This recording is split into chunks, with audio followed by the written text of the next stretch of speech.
안녕하세요. 천안연암대학 친환경원예과 교수 최상원입니다. 귀농귀촌을 준비하는 분들을 만날 때마다 왜 시골로 가려고 하십니까? 하는 질문부터 던집니다. 시골살이는 육체적으로도 힘들고 경제적으로도 다소 궁핍한 생활을 각오해야 합니다.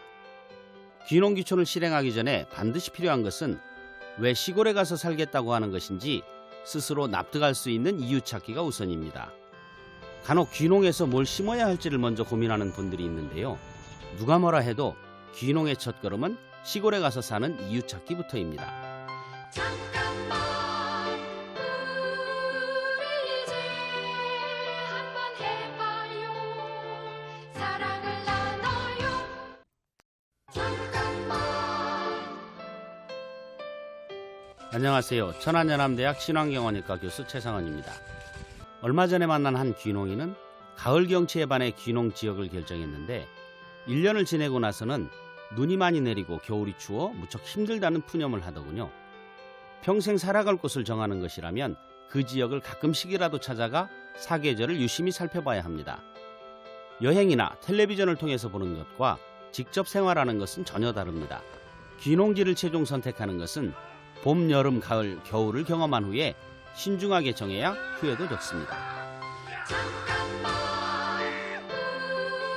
우리 이제 한번 해봐요.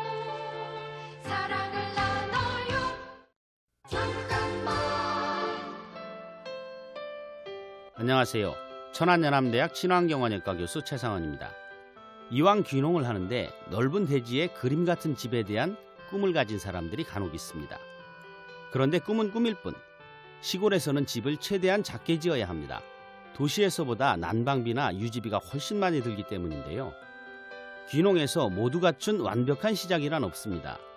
오히려 빈집을 빌려 살면서 마을 주민들이나 선배 귀농인들에게 조언을 구해가며 짓는 집, 그것이 가장 아름다운 집이 됩니다.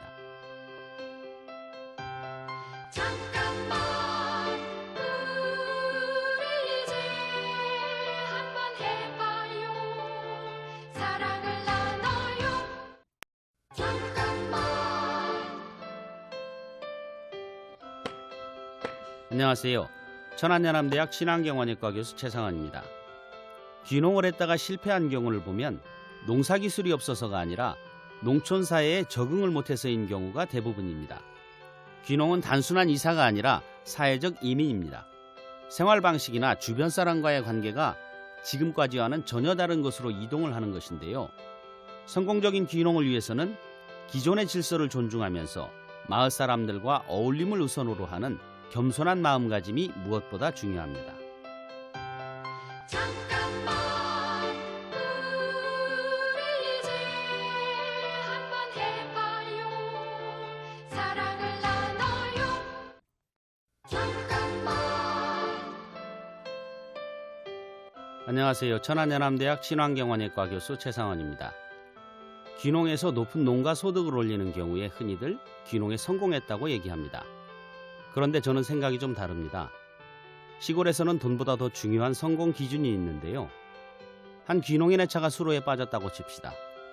그때 사람들이 달려오고 급히 트랙터가 와서 꺼내주고 있다면, 혹은 부침개를 붙여서 이웃과 담장 너머로 주고받는 사이가 되었다면 그것이야말로 돈보다 더 귀한 진짜 성공한 귀농일지 모릅니다.